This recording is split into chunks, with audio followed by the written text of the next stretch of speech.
여러분은 혹시 관념주의 역사관, 물질주의 역사관 이런 용어를 들어보셨나요? 역사를 해석하는 관점에 관한 표현인데요. 한국 역사와 관련해서는 민중사관, 식민사관 등등의 표현들이 있습니다. 그렇다면 기독교인들이 역사를 해석하는 관점, 뭐라고 표현할까요?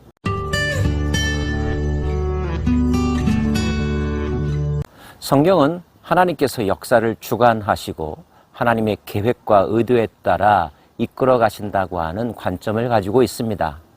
이를 일컬어서 섭리사관 또는 구속사관이라고 하죠.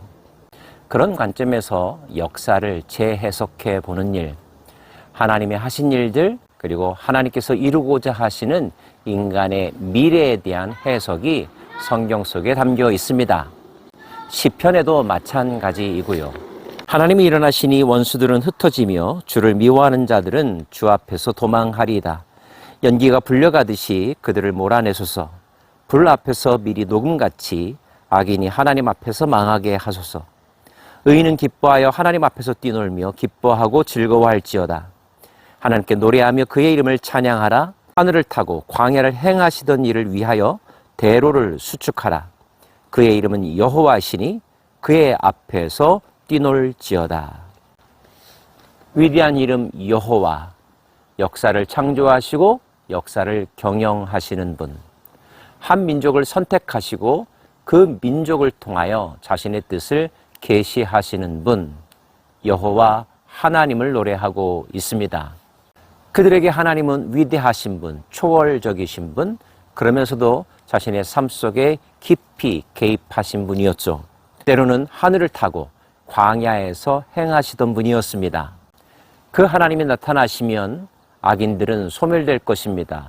뿔뿔이 흩어질 것입니다. 그 하나님이 개입하시면 구부러진 것들이 바로잡힐 것입니다. 낮아진 것들이 높아질 것입니다. 이스라엘 백성들은 자신들의 역사 속에서 그 하나님을 경험했고 그것을 기억했습니다. 그분을 기뻐하고 그분이 오실 길을 위하여 대로를 수축하는 것, 이것이 이스라엘 백성들이 해야 할 일이라고 생각했습니다. 고아의 아버지, 과부의 재판장, 고독한 자들에게 가정을 주시고 갇힌 자들을 해방시키시는 분, 그분의 기름 부음 받은 자들, 그분이 사랑하는 자들을 끝까지 책임지시는 분이십니다. 반대로 그분에게 거역하는 자, 그분의 뜻을 피하여 자기 주장하며 살아가는 자들, 그들의 마지막은 메마른 땅이며 멸망이라고 그들의 역사 속에서 얻은 교훈을 고백하고 있습니다. 하나님이여, 주의 백성 앞에서 앞서 나가사 광야에서 행진하셨을 때에 땅이 진동하며 하늘이 하나님 앞에서 떨어지며 저 시내단도 하나님 곧 이스라엘의 하나님 앞에서 진동하였나이다. 하나님은 그의 백성들보다 먼저 앞서 가셨습니다. 불기둥과 구름기둥으로 인도하셨습니다. 언약궤라고 하는 상징적인 물건을 통하여 그들보다 앞서 요단강에 들어가셨습니다. 하나님이 앞서 가시자 대로가 열렸습니다. 바다가 육지가 되었습니다. 산은 평지가 되었습니다. 모든 피조물들이 떨었습니다. 진동했습니다. 하나님 앞에 무릎을 꿇었습니다. 하나님의 말씀에 순종했습니다. 하나님은 때로 흡족한 비를 내려주셨습니다. 그들이 곤핍할 때 먹을 것을 채워주셨습니다. 가난한 자를 위하여 은택을 준비하셨습니다. 하나님이 말씀하셨고 그 말씀을 예언자들의 입을 통하여 널리 선포되어질 때 그 선포는 허공에 친 메아리로 그친 것이 아니라 그들의 삶에서 실질적으로 실현되었습니다. 단지 관념 속에서만 존재하는 분이 아니라 실제하는 분이셨습니다. 때문에 어느 누구도 그분과 맞서 싸울 수 없습니다. 심지어 산들도 하나님이 계시다고 일컫는 시온산 앞에 머리를 숙여야만 했습니다. 하나님이 지극히 높으신 분이시고 하나님만이 영원한 분이시기 때문입니다. 특별히 이스라엘 백성들이 어렵고 힘들 때 그들은 하나님을 찾았고 그때마다 하나님은 반응하셨고 그들을 구해 주셨습니다. 그래서 이스라엘 백성들의 마음 가운데 하나님은 이런 분으로 기억되는데요. 날마다 우리 짐을 지시는 주, 곧 우리의 구원이신 하나님을 찬송할지로다. 인간마다 자신의 어깨가 감당해야 될 삶의 무게, 짐보따리들이 있죠. 감당할 수 있는 사람이 있는가 하면 도저히 감당 불가능할 정도의 무게가 있고, 어떤 사람은 남들은 하지만 그 사람은 할 수 없는 경우가 있습니다.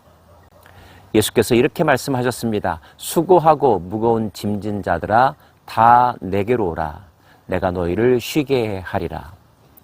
주님께서 때로는 그 짐을 대신 짊어지시겠다는 뜻이요, 또는 그 짐을 짊어질 수 있는 능력을 부어주셔서 더 이상 그 짐이 되지 않게 하시겠다는 뜻입니다. 하나님은 이스라엘 역사 가운데 그러한 분으로 나타나셨습니다. 그 하나님께 감사하지 않을 수가 없겠죠. 그 하나님을 찬양하지 않을 수가 없을 것입니다. 그래서 이스라엘 백성들은 하나님을 표현할 때 그 앞에 꼭 이러한 단어를 넣었죠. 구원의 하나님, 나를 건져내어 주신 분, 수렁에서, 죽음에서, 기근에서, 절망에서 구원하여 주신 분, 해방시켜 주신 분, 자유를 주신 분, 그분이 바로 이스라엘의 하나님이셨습니다. 이스라엘의 하나님은 이스라엘만의 하나님으로 끝나지 않습니다. 모든 피조물들의 하나님이시죠. 때문에 그들이 찬양했던 하나님은 모든 민족들도 찬양하며 예배해야 하는 것입니다. 하나님이요, 그들이 주께서 행차하심을 보았으니 곧 나의 하나님, 나의 왕이 성소로 행차하는 것이라. 성소를 거니시는 하나님을 볼 때 소고치는 처녀들 중에서 노래 부르는 자들은 앞서고 악기를 연주하는 자들은 뒤따르나이다. 이스라엘이 근원에서 나온 너희여, 대회 중에 하나님 곧 주를 송축할지어다. 옛적 하늘들의 하늘을 타신 자에게 찬송하라. 주께서 그 소리를 내시니 웅장한 소리로다. 너희는 하나님께 능력을 돌릴지어다. 그의 위엄이 이스라엘 위에 있고 그의 능력이 구름 속에 있도다. 하나님이여, 위엄을 성소에서 나타내시나이다. 이스라엘의 하나님은 그의 백성에게 힘과 능력을 주시나니 하나님을 찬송할지어다. 하늘들의 하늘을 타신 자, 능력이 구름 속에 있는 자, 여호와 하나님. 그런데 그 능력이 나를 향하여, 이스라엘을 향하여, 그 땅을 향하여 쏟아 부어졌습니다.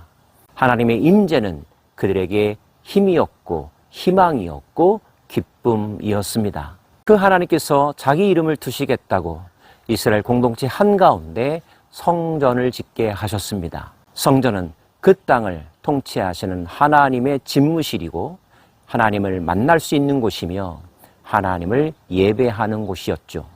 이스라엘 백성들은 한편으로는 두려움으로, 한편으로는 사랑함으로 성전으로 나아갔습니다.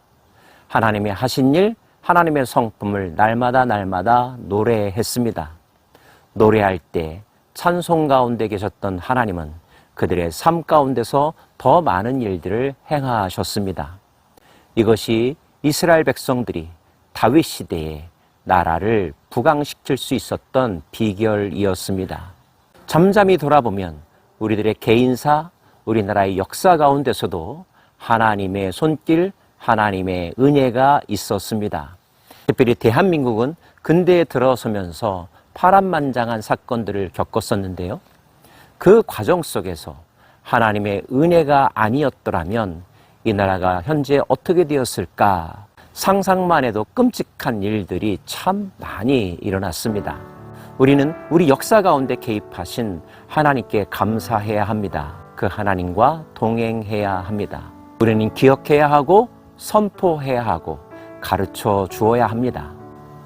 우리 자녀들의 미래가 계속하여 형통한 삶을 살기 위해서는 말이죠. 하나님을 영원토록 찬양하는 이 나라, 이 민족 되기를 원합니다. 기도하십시다.